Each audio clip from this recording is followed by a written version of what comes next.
welcome back to another episode of the Launchpad. My name is Kate, and today we are here with Habstrakt. How you doing tonight? Pretty good. Yeah, Awesome. just arrived. Just arrived. Vibing. Yeah. Vibing. So you have been on an absolute ripper of a tour. I see you everywhere. How are you holding up? How's it going? I feel like I've aged like 1,000 years in the last 2 years. I'm not gonna lie, this touring stuff is not for the weak. I am very exhausted, and I just like I said that earlier to Joe Wright when I just saw him. I felt like 1,000 years and $1,000,000 at the same time. I felt great. I felt great. It's definitely been challenging, but extremely rewarding as well. So yeah. For sure. So you just got back from Tomorrowland Winter. How was that? Tell me about it. It's good. I don't get much opportunities to bring my sound back home. I'm from France, right? And I don't get to play much shows over there. I've been very busy with America and the rest of the world. And it was really, really good to go back over there and see that people have been following you for 10, 12 years now. God, I feel old. Yeah. That were there, and the vibe was crushing. I get anxious sometimes when I play somewhere that I haven't played in a while because my sound is so very specific, and I'm like, how are they gonna react to that? Because it's so outside of the casual spectrum of Tomorrowland, and it went so great. People raging and everything. So I'm very optimistic about the sound we're trying to push right now in Europe and in general. Yeah. Super cool. So how did you find your sound? Like, what do you think your biggest inspiration is? How did you start developing it? I think it comes from the fact that all my inspirations are really making the music that I'm making as well. Like my inspirations are really completely outside of the spectrum. Stuff from Amon Tobin, Aphex Twin, Prodigy, like really old school stuff growing up in the rave and IDM kind of movements. And my sound is just the results of all that. It's the results of me never wanting to settle, on rules and everything like that. I don't want to be buried in a genre. People talk about bass house, and I never put those names on myself, I just make music that I want to do. It so happens to be that very weird stuff, But the less question I ask myself, the better I am I'm making music that I'm happy with, know? And so I think that's how I kept longevity and consistency over the years by just my one rule is to never have a rule. Basically, I don't trust a book unless I wrote it myself, right? And so it's been working all right for me, I guess, And that's a good advice that I give to people is forget genres, forget trying to belong somewhere. Be the best version of you can make and make something that excites you before anything, right? Super cool. So music. Talking music. Anything cool coming up? Yeah, I'm about to drop So I did my first album last year, a year ago actually to this date. My first album dropped, and I've been really quiet ever since on releasing music. I've played a lot of shows, and I wanted to leave some time off in between. I'm just started to announce the work of my second album. It started in January with a series of writing camps that I'm doing in France. So I'm flying back to France, renting studios over there, working in the countryside, completely remote from anything, no phone, no Wi-Fi, the whole disconnect thing. And so I'm starting to work for a new album that should probably come out next year. I'm about to drop the first single next week. Ooh. And after that, I'm about to embark on a non-stop, restless series of music dropping constantly. So I'm about to go from a really big, quiet year to a very busy year in terms of releasing music, while maintaining the same touring schedule. So oh my gosh. Yeah, it's gonna be something, but I'm excited for it. I'm really all in for it. Yeah, all really good things. You're talking about disconnecting when you're making music. What are some things you do when you're on tour to maybe rein yourself in, kind of keep the vibes good? How do you handle that? It's about finding the balance between your soul and your body. Mind and body, you have to connect those and do anything that helps you stay sharp, between the years. At least for me, it's working out at the hotel, it's eating healthy, it's getting enough sleep, it's honestly avoiding after parties and everything like that. Granted, I'm older, so I'm going to give weirder advices. I'm 34 now.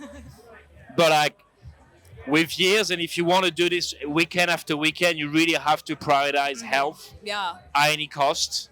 And if sometimes I mean having a boring night and going back from the club to go straight to bed, that's what it is for me, obviously. The way I found myself is that I realized that maybe I wasn't cut for what I'm doing, physically, mentally, I'm not strong as other people, but I'm giving myself the tools to be that strong, right? I'm working actively, constantly on making sure I take good care of myself, and it's been proven really good. It's really helped me. I feel like I've seen, after a decade in this industry, I've seen too many people slip between the cracks, and it's something I always told myself is don't let yourself slide between the cracks, and always check within yourself that you're okay, everything's okay, and yeah, you just check on yourself as much as you can. Yeah. Very important. For sure. So a decade in the industry is absolutely nothing to sneeze at. Do you have a moment or a song or a show that you consider the moment where you were like, oh my God, like I did it? Oh yeah, it was definitely when I can answer that question without thinking for a second. It was when Skrillex FaceTimed me. He was like, hey, do you want to make music together?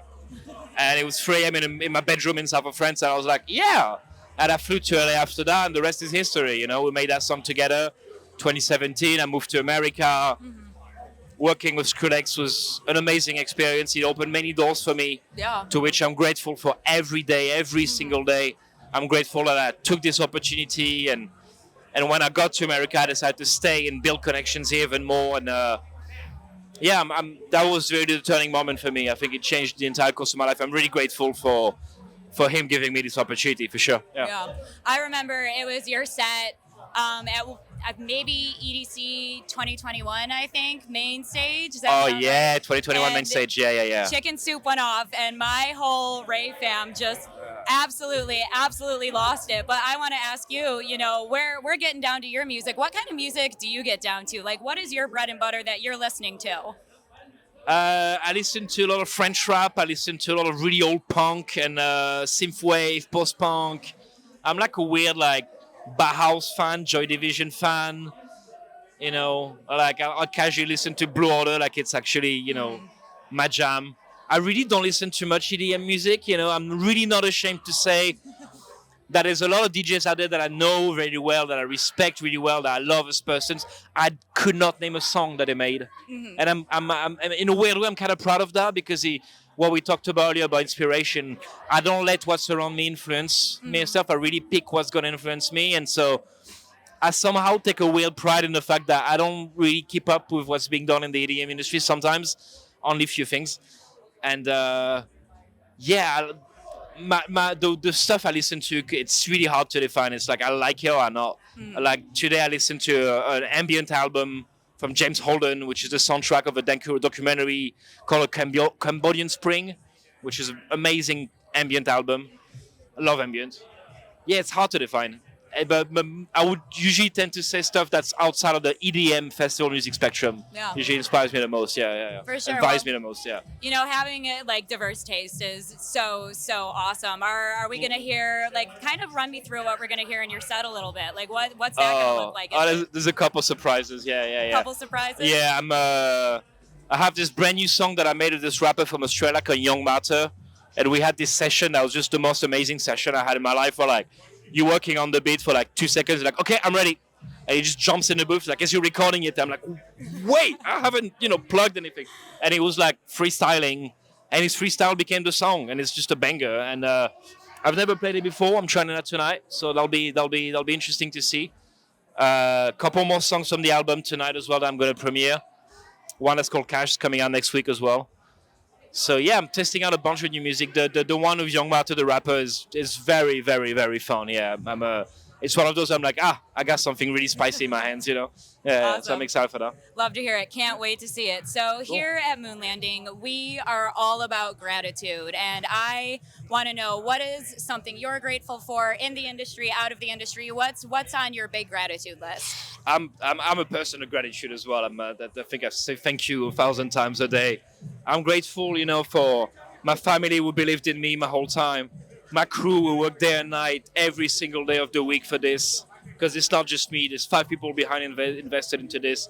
My girlfriend who puts up with my states of minds of, thinking I'm the shit to thinking I'm a piece of shit day after day.